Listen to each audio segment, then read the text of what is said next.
ধন্যবাদ আপনাদের। আমরা এই যে বল্লা বলদপুরা গ্রামের একটা মুরগি ফার্মেরই কর্মচারী আক্তারুল।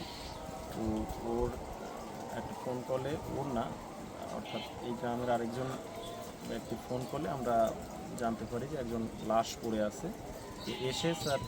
এসে আমরা দেখতে পাই যে এই ফার্মের কর্মচারী আক্তারুলের লাশ, এবং সেটাকে আমরা মার্ডার হিসেবে বিবেচনা করে আমরা আমাদের যে আইনানুগ কর্মকাণ্ড সেগুলো পরিচালনা করছি। আর যিনি নিহত হয়েছেন ওনার পরিবারকে অবগত করা হয়েছে কিনা? হ্যাঁ, ওনার পরিবারকে অবগত করা হয়েছে। আচ্ছা, এই বিষয়ে কি মামলা মামলা প্রক্রিয়া প্রাথমিকভাবে আমাদের ধারণা বলে কোনো জিনিস নেই। আমরা আমাদের যে আইনানুগ প্রক্রিয়া এবং তদন্ত প্রক্রিয়া সেটা আমরা চালিয়ে যাচ্ছি। ভালো কোনো ক্লু পেলে বা এটার যদি কোনো রহস্য উদ্ঘাটিত হয় অবশ্যই আপনারা জানতে পারবেন।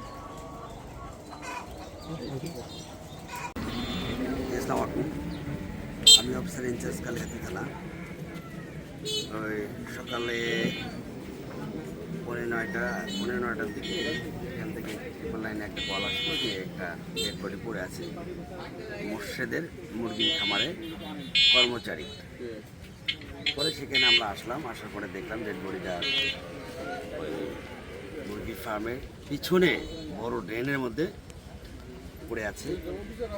পরে আমরা সুরথাল রিপোর্ট করতে উল্টা পাল্টা দেখলাম তাকে জবাই করা হয়েছে, শরীরে বিভিন্ন ক্ষত চিহ্ন আছে। ছেলেটার পেলাম, এনআইডি কার্ডের অংশ পেলাম, তাতে লেখা আছে আক্তারুল হক।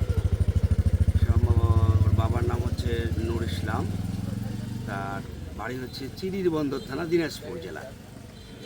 পরে আমরা এখন এই পর্যন্তই আছি। এখন দেখতেছি কীভাবে হত্যাকাণ্ডটা সংঘটিত হলো, এটা এখন আমরা তদন্ত করতেছি। ধন্যবাদ।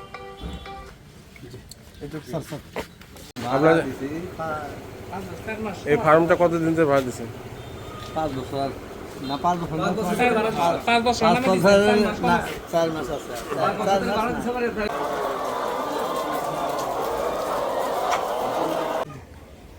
আসতেন আপনি এখানে? না, আমি আসতাম না। ওই যে মাঝে খাবার যেত না হোটেলে, মেসে খাইতো। আগে আমিও খাইতাম, যে মেসে খাইতাম ওই মেসে এখন আর খাই না। ও আর এক মেসে খায়, আমি বাসায় খাই।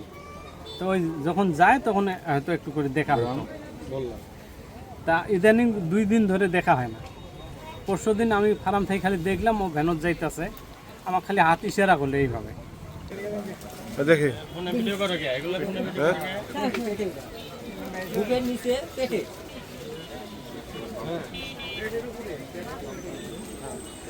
এই ছেলে চিনো কে চিনো কত? এই কে চেনো? তুমি চিনো? হ্যাঁ,